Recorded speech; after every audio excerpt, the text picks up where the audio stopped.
Much like my dating life, this show is over in a flash. I'm John Retton with my review of AEW Dark Elevation. 40 minutes of intense action with sudden finishes. See, the nice thing is if you pay for the whole hour and you finish in 40 minutes, you can leave early and then cry on the way home. Well, this is a really weird intro. Let me know your thoughts on the intro and this show in the comments, please. More shows like this, in all seriousness. Elevation should be like this, maybe an hour at the most, and Dark should be about this long. Feature the right people, smash them over. Have an angle for a feud that nobody's really going to care about, and then also have a promo for a couple guys that are pretty goddamn fired up. Anyway, we have Shivani and Eddie Kingston on commentary. I'm not sure why Paul White isn't there. Who knows? We have Red Velvet versus Renee Michelle, and Renee jumpstarts and then gets hit with the final slice really quickly. I don't even think half of the matches here went more than 2 minutes. I think the intros were longer than most of the matches. We then have Captain Shawn Dean versus Pretty Peter Avalon and JD Drake and Benoni as the wingman, bringing him out on a sled. And it took longer to drag him out on the love sled, or whatever it is, Rosebud, than it took for Shawn Dean to beat him with the backstabber variation. Good stuff. All right, he wins. Moving on. Hikaru Shida versus Tesha Price. She has a bouquet of flowers. Tesha, that is. She was flowering Shida, and I want Shida to cane me in the face. Moving on from that. Tesha Price actually has a good, fiery personality, crazy personality, has some ability. Shida, love her. She's improved so goddamn dramatically. That haircut really does suit her. She's going to, morph into a bit of an edgier heel and everything. And Tesha kept yelling and then was fisting her for a bit and then got kicked a lot and then got hit with the Falcon Arrow. And she's done the deal and somebody did not kick out the Falcon Arrow. And then Garcia and 2.0, the former Everrise, they want competition. Garcia says, hey, Del Sol, you've been trying to get into AEW and they don't want you. And Darby, you beat me in a 6-man, I want you on Dynamite.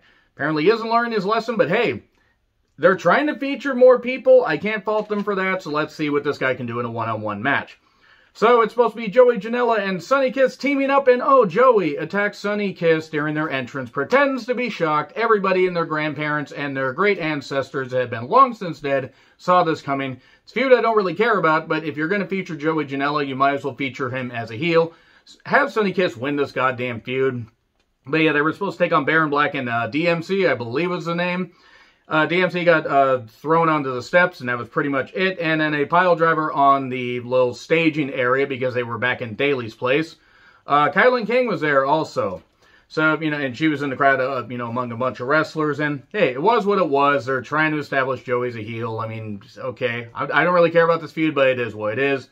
We then have Brian Cage versus RSP, big man battle, and there was a miss senton by RSP after he got in a few shots, and then the powerbomb and the F5, 1, 2, 3. Told these matches are quick. And then Jade took on Amber Nova, the embarrassment that is associated with Chase and Rance, really quickly with Jaded. There you go. We then get Jurassic Express with the unfortunate stunted growth that is Marco Stunt, taking on Carly Bravo and Cyrus. Jumpstart by Bravo and Cyrus, and then Carly got hit with a chokeslam and got locked with the snare trap. There you go. We then get to Seidel, the brothers, taking on the Lucha Brothers. A lot of brother action here, and so much brother action that we should have the banjos.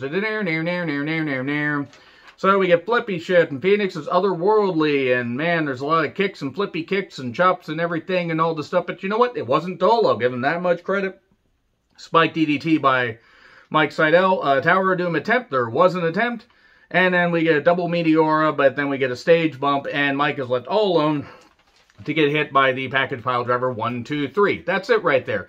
In closing, Big Swole tweeted out that she had a flare-up of her Crohn's disease, and I do hope that she recovers. It's a terrible disease. I got a couple family members that have it, so hopefully she can recover. She can get back to doing what she does. That's what we should all hope for wrestlers, as they put their bodies on the line.